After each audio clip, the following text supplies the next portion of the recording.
फायदा था कॉटन। चलिए कॉटन में क्या क्या बताया था बॉटनिकल नेम में आपको क्या याद रखना है, गॉसिपियम। इसमें क्या पाया जाता है, केमिकल फिनॉल पाया जाता है एक, है ना। कौन सा कंपाउंड पाया जाता है, फिनॉल कंपाउंड पाया जाता है। कौन सा, गॉसिपॉल। क्या पाया जाता है, गॉसिपॉल केमिकल पाया जाता है, ठीक है। फैमिली जो है क्या है इसकी, मालवेसी है। क्रोमोसोम नंबर वेरी करता है 26, 52, क्योंकि क्या है इसमें देसी कॉटन, अमेरिकन कॉटन, दो टाइप की स्पीसी है बोला था। ओरिजिन जो है देसी कॉटन का इंडिया है, और उसका क्या बोलेंगे आप लोग, अमेरिका बोलोगे, ठीक है। C3 सेल पोनेटेड डेड न्यूट्रल क्रॉप है, याद रखना है। व्हाइट गोल्ड याद रखना है, किंग ऑफ फाइबर बोला जाता है, याद रखना है। ओल्डेस्ट कमर्शियल क्रॉप है करके याद रखना है। First commercial agro based industry है, सेकंड में शुगर कैन आएगा, और सबसे बड़ा भी याद रखेंगे biggest agro based industry in India, कौन सा, कॉटन, ठीक है। समझ में आ गया। कल्टिवेटेड कॉटन इज एनुअल, जो कल्टिवेटेड कॉटन होता है वो एनुअल होता है, एक वर्षीय होता है। जबकि नॉर्मल जो कॉटन घर में आप लगाते हैं वो क्या होता है, देखना घर में 1 साल 2 साल 3 साल 4 साल तक लह जाता है, ठीक है।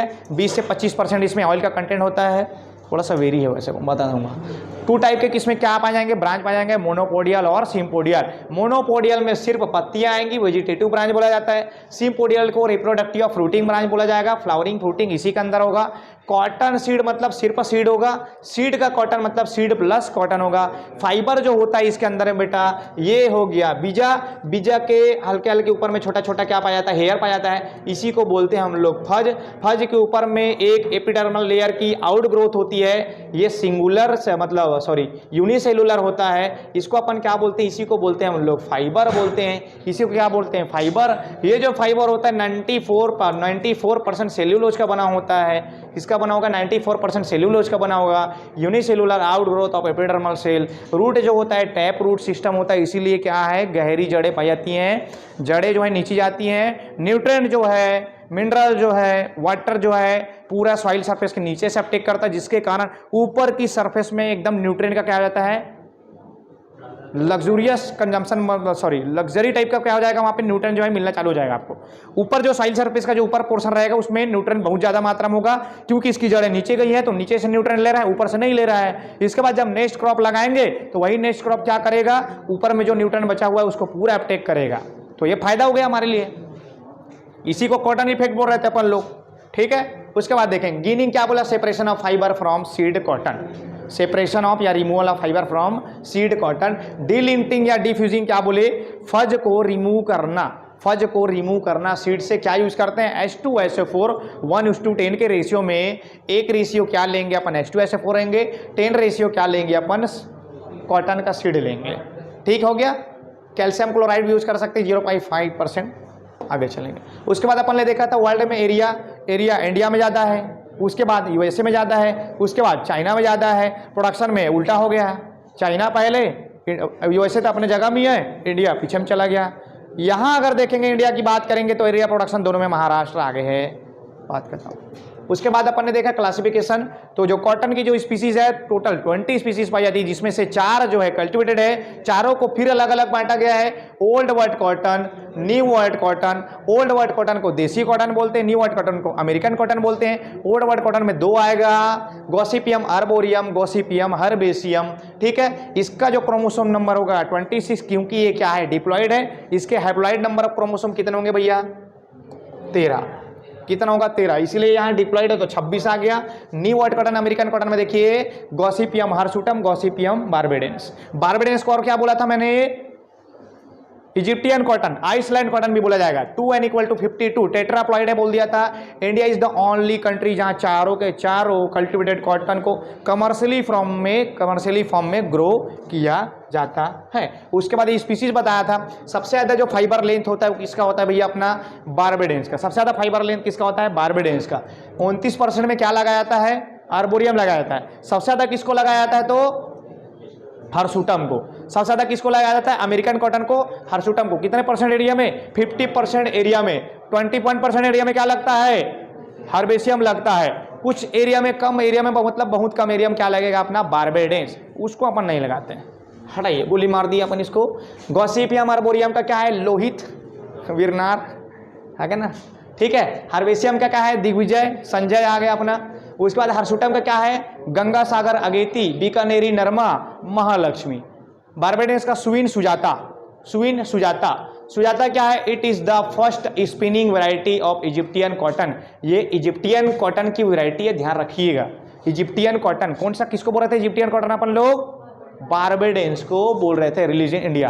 MCU5 क्या? It is extra long staple, fibre का लेंथ जो है ज्यादा होगा, इसके फाइबर का लेंथ क्या होगा? ज्यादा होगा। हाइब्रिड वैरायटी देखेंगे, फर्स्ट हाइब्रिड कॉटन कौन सी है? फर्स्ट हाइब्रिड कॉटन की वैरायटी कौन सी है? H4। H4 जो है क्या है? एक टाइप का इंट्रा स्पेसिफिक है। क्या है ये? Intra specific. क्या है? इंट्रा स्पेसिफिक वैरायटी है। कैसा? हर्सुटम जो होता है, हर्सुटम की दो वैरायटियां थी, G67 अमेरिकन नेक्टरलेस, दोनों का क्रॉस करा के H4 बनाया गया है, जो पहली हाइब्रिड वैरायटी है। समझ में आ गया? किसने बनाया? सीटी पटेल ने बनाया था गुजरात एग्रीकल्चर यूनिवर्सिटी में 1970 में। हटाइए सूरत, आगे देखेंगे। अब पहले इंटर स्पेसिफिक देख लिया। वरलक्ष्मी, वरलक्ष्मी क्या है? इंटर स्पेसिफिक है। वो क्या था? इंट्रा स्पेसिफिक था। ये क्या है? Inter specific. दो अलग अलग स्पीसीज के बीच में क्रॉस कराया गया। कौन कौन सा? गॉसिपियम हर्सुटम और गॉसिपियम बारबेडेंस। इसके क्रॉस से क्या बना? वरलक्ष्मी बना। मारू विकास जो है राजस्थान में बनाया गया, पहला क्या था? हर्सुटम का हाइब्रिड था, इतना ध्यान रखना है। ये क्या है? सविता या सूर्या, ये क्या है? सविता सूर्या का है आपका। सेम अपना जो H4 बना है इंट्रा स्पेसिफिक से, H4 जो बना है इंट्रा स्पेसिफिक से हर्सुटम से, उसी के बाद ना H4 के बाद सविता सूर्या बनाया गया। This are intraspecific hybrid of hirsutum, उसी का भाई बहन है ये भी, ठीक है, ककाबाड़ा वाले। बीटी कॉटन में क्या बनाया था? इसी वाटा। कब? 1901 में। किसमें खोजा था? किसमें आइसोलेट किया था बीटी को? सिल्कवार्म में आइसोलेट किए थे। बताया था जो बैसिलस थुरिनजिएंसिस होता है ग्राम पॉजिटिव होता है, सॉइल बैक्टीरियम होता है, रॉड शेप का होता है, स्पोरुलेंट बैक्टीरिया होता है, स्पोर फॉर्मेशन करता है। इन सब चीजों को आप लोग को क्या करना है? याद रखना है। आगे देखेंगे, आगे क्या बताया था? अगर हमको भारत में GM क्रॉप बनाना है, जेनेटिकली मॉडिफाइड क्रॉप अगर सर्टिफिकेशन कराना है, तो उसके कुछ रूल्स फॉलो करने पड़ेंगे। तो ये जो रेगुलेशन है इंडिया में किसके अंदर में आते हैं भैया? नोटिफाइड होता है इन्वायरमेंट प्रोटेक्शन एक्ट 1986 के अंदर में एक रूल आता है 1989, उसके अंदर में इसका क्या दिया गया? सर्टिफिकेशन कराने का रूल दिया गया, जिसमें क्या किया जाता है? सबसे पहले अपन लोग क्या करेंगे? एप्लीकेशन देंगे उनको। क्या करेंगे? सबसे पहले हम उनको एप्लीकेशन देंगे। सेकंड अपन वो किसके पास भेजेगा एप्लीकेशन को? IBSC इंस्टीट्यूशनल बायोसेफ्टी कमेटी के पास भेजेगा। उसके बाद ये जो पेपर है किसके पास जाएगा? RCGM review committee on genetic manipulation वाले के पास जाएगा। उसके बाद ये जाएगा हमारा GEAC जेनेटिक इंजीनियरिंग अप्राइजल या अप्रूवल कमेटी के पास जाएगा। उसके बाद ये स्टेट और डिस्ट्रिक्ट लेवल पे आएगा। क्या है? SBCC state biotechnology coordination committee या फिर डिस्ट्रिक्ट लेवल कमेटी। क्या होगा? डिस्ट्रिक्ट लेवल कमेटी, इनके पास जाता है। ये इसका सीक्वेंस है, तब जाके क्या होगा? सर्टिफिकेशन होगा। ये लोग क्या कर रहे थे? चेक कर रहे हैं, सभी जगह चेक कर रहे हैं कि कुछ दिक्कत तो नहीं आ रहा ना इसके कारण। भैया आपने जीन डाला है, उसमें नया जीन डाला है, पता चला इंसान में कुछ दिक्कत कर दिया, कोई वेरिएशन आ गया, तो इंसानों में म्यूटेशन हो गया, तो फिर समझ में आ रहा है ना? इसीलिए उसको ऐसे ही नहीं कर सकते हम लोग, इसीलिए कॉटन बस को किया हम लोग अप्रूवल, क्योंकि खा नहीं रहे हो तुम लोग उसको, सिर्फ पहन रहे हो। आगे देखेंगे। उसके बाद अपन बीटी में देखा था फर्स्ट जनरेशन जो बीटी था, कौन कौन सा? कॉटन में था, मेज में था, पोटैटो में था। इनमें क्या किया गया था? यूज किया गया था। ये हमारे इंडिया में नहीं होता, शुरू में USA साइड गया था। 1995 में क्या किया गया था? इसको अप्रूवल दिया गया था। और 1996 में क्या हुआ? इसको कमर्शियल रूप में प्रोड्यूस करना अपन लोग चालू कर दिए थे। तो GM cotton is only cotton, ठीक है, मतलब जेनेटिकली मॉडिफाइड जो बीटी कॉटन है, भारत में यही एक क्रॉप है जिसको क्या किया गया है? परमिशन दिया गया है। क्या करने के लिए? कमर्शियल रूप में ग्रो करने के लिए इंडिया में। कब दिया गया ये परमिशन? मार्च 2002 में इंडिया में बीटी कॉटन को क्या किया गया? अप्रूवल दिया गया कि आप इसको ग्रो कर सकते हैं। किसने अप्रूवल दिया था? GEAC genetic engineering approval committee ने। किसके अंदर में आता है ये? किसके अंदर में आता है ये? Ministry of environment and forestry, इसके अंदर में आएगा। क्लियर हो गया। उसके बाद अपन ने क्या देखा जी? माइको कोलैबोरेट विथ मोनसेंटो, दोनों कंपनियां हैं, माइको मोनसेंटो दोनों कंपनियां, दोनों एक साथ मिलकर क्या वैरायटी बनाई भैया? Ball guard 1। First BT cotton की वैरायटी कौन सी है? Ball guard 1। कौन सा जीन था उसमें? क्राई 1AC जीन था। क्या था? क्राई 1AC जीन था। इंसेक्ट ने उसके लिए क्या कर लिया? रेजिस्टेंसी पैदा कर ली। रेजिस्टेंसी पैदा की तो क्या किया साइंटिस्ट लोग ने? 2006 में दूसरा वैरायटी निकाल दिया, बॉल गार्ड 2। उसमें क्या किया गया? क्राई 1AC के साथ साथ क्या डाला गया? क्राई 2AB जीन को भी क्या किया गया? इंक्लूड किया गया। इस जीन से क्या होता है भैया? इस जीन में क्या होता है? क्या निकलता है? एंडोटॉक्सिन होता है। एंडोटॉक्सिन होता है। कौन सा? Delta endotoxin. क्या होता है? डेल्टा एंडोटॉक्सिन पाया जाता है, आगे बता देंगे उसको। ठीक, आगे चले। अच्छा हट गया जी। डेल्टा एंडोटॉक्सिन पाया जाता है जो क्या करता है, जो हाई पीएच में, हाई अल्कलाइन पीएच में क्या हो जाता है, वो डिसॉल्व हो जाता है, जिसके अंदर में क्या होता है बोला था, डेल्टा एंडोटॉक्सिन होता है, और वो कीड़े को क्या कर देता है, मार देता है। उस टॉक्सिक सब्सटेंस के कारण क्या हो जाता है, कीड़ा जो है मर जाता है। ठीक है, लेकिन क्या हो रहा था, बार बार जो है कीड़े ना बीटी के लिए भी रेजिस्टेंस हो रहे थे। भाई एक टाइम बाद नेचर अपने आप को हील करता है ना, सर ने आपको पढ़ाया था। यहाँ तो बड़ा बड़ा क्या बोले थे, वो रील जो भर रहे थे वो भी क्या हो जा रहा था, रील वगैरह जो भर रहा था वो भी भर जा रहा था ना एक टाइम बाद। स्ट्रीम बैंक्स भर रहे थे वो भी क्या हो जा रहे थे, एक टाइम बाद हील हो रहा था। तो नेचर अपने आप को हील कर लेता है। आप बीटी कॉटन लाए जा रहे हैं, वो बार बार रेजिस्टेंस हो जा रहा था। इसलिए क्या किया जीईएसी ने और हेल्थ मिनिस्टर वालों ने मिलकर, एग्रीकल्चर वालों ने मिलकर क्या किया भैया, एक स्ट्रेटेजी निकाला कि भाई अपन क्या करते हैं, इसको बार बार रेजिस्टेंस हो रहा है क्योंकि अपन लोग वैरायटी ऐसा ग्रो कर रहे हैं, तो अपन क्या करेंगे, बीटी कॉटन के साथ नॉन बीटी कॉटन दे दीजिए, बीटी कॉटन के साथ नॉन बीटी कॉटन दे दीजिए, ताकि ये क्या है, इसमें रेजिस्टेंसी पैदा ना हो। तो अपन क्या किए, 20% जो बीटी कॉटन होता है, बीटी कॉटन जो होता है उसके साथ 20% एरिया में अपन को क्या करना है, नॉन बीटी कॉटन भी लगाना है, जिसके कारण कीड़े में रेजिस्टेंसी पूरी पैदा ना हो। आप ध्यान रखिए कि इसीलिए आपको LD50 पूछा जाता है बेटा। आप पूरा पॉपुलेशन को किल नहीं कर सकते हो ना, ध्यान रखिए, आप पूरे पॉपुलेशन को किल नहीं करना है। पूरे पॉपुलेशन को किल करेंगे तो उसमें रेजिस्टेंसी आएगी, समझ में आ रहा है। अगर पूरे पॉपुलेशन को किल करोगे तो उसमें रेजिस्टेंसी आएगी, और रेजिस्टेंसी आएगा फिर वो दवाई काम नहीं करेगा, वो कीड़े के ऊपर वो दवाई काम नहीं करेगा। समझ में आ गया। फार्मर लोग क्या करते हैं, दुकान वाले कई बार कीड़ा नहीं मर रहा है करके ना डोज को बढ़ा देते हैं। मत बढ़ाओ, डोज बढ़ाओगे तो पूरा कीड़ा मरेगा, पूरा कीड़ा मरेगा मतलब उसका नेक्स्ट जनरेशन जो होगा, सीधी सी बात है, रेजिस्टेंट पैदा होगा, उसमें रिसर्जेंस आ जाएगा। ठीक है, उसमें रेजिस्टेंसी पैदा हो जाएगी, रिसर्जेंस आ जाएगा, फिर उसको उस दवाई से तुम मार नहीं सकते, फिर उसके अंदर में वो जीन पैदा हो जाएगा जिसको कुछ भी दवाई डालो काम नहीं करेगा फिर वो। ठीक, जैसा कि अपना क्या आता है कैबेज का DBM, वो बीटी के लिए भी रेजिस्टेंस हो गया है, वो कोई भी दवाई डाल दो रेजिस्टेंस हो जाएगा दूसरे दिन वो। मतलब पहली बार यूज किए, दूसरी बार जब आप उस दवाई को यूज करोगे तो उस पर काम करेगा ही नहीं वो। ठीक है, इतना ज्यादा रेजिस्टेंट हो गया है वो। आगे चलेंगे भाई, अपन ने ये सब बकवास तो कर दिया था। सीड रेट बताया था आप लोग को 3 टाइप का याद रखना, सॉरी 4 टाइप का। देसी कॉटन में 10 से 18 याद रखना है, अमेरिकन कॉटन में 15 से 20 याद रखना है, हाइब्रिड कॉटन में कितना याद रखना है, 2 से 3 kg, और फिर आधा कर दीजिए उसको तो अपना क्या आ जाएगा, बीटी कॉटन का 1 से 1.25 kg। ठीक है, बीटी कॉटन का पॉपुलेशन कितना रहता है प्लांट का, 10,000 पर हेक्टेयर। नॉर्मल जो पॉपुलेशन रहता है कॉटन का प्लांट का ऑप्टिमम क्या होगा, 50 से 80,000, एवरेज आएगा तो 65,000 होगा। ठीक है, खत्म हो गया। सोइंग टाइम देखेंगे तो नॉर्थ सेंट्रल साउथ, नॉर्थ में प्री मानसून करेंगे 15 तारीख को मई के, है ना, मई के 15 तारीख तक अपन क्या करेंगे, सोइंग करेंगे प्री मानसून।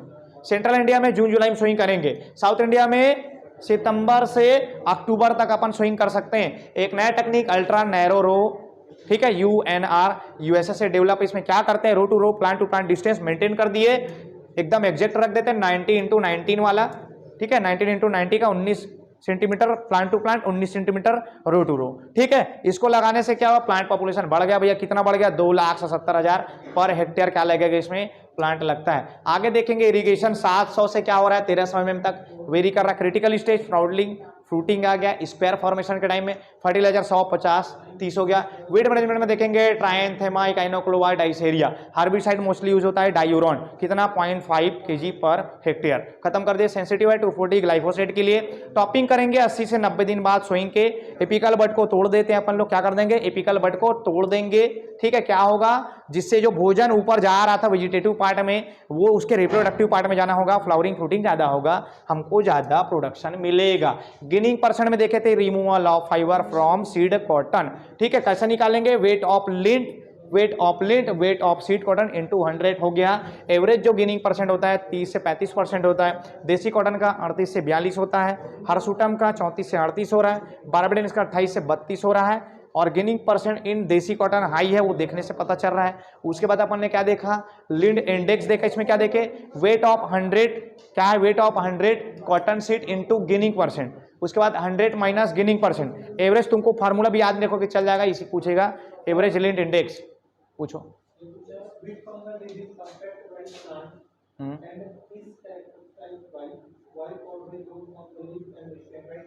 क्या क्या बोले, पाउडर मिल्डो राइस में नहीं लगता। क्या क्या क्या नहीं लगेगा स्मट ना यार, फॉल्स स्मट लगता है उसमें, रस्ट कहाँ लगेगा भाई, वो उसका वो है उसमें वो दिया होगा फाइटो सीध लाइट नहीं दिया है, और फॉल्स स्मट लगता है उसमें, नहीं तो कहाँ पे लग रहा है वो, कहाँ पे लग रहा है बोलो उसको, लीप में नहीं लगता फॉल्स स्मट, ऑर्डर में डाल दो, ठीक है।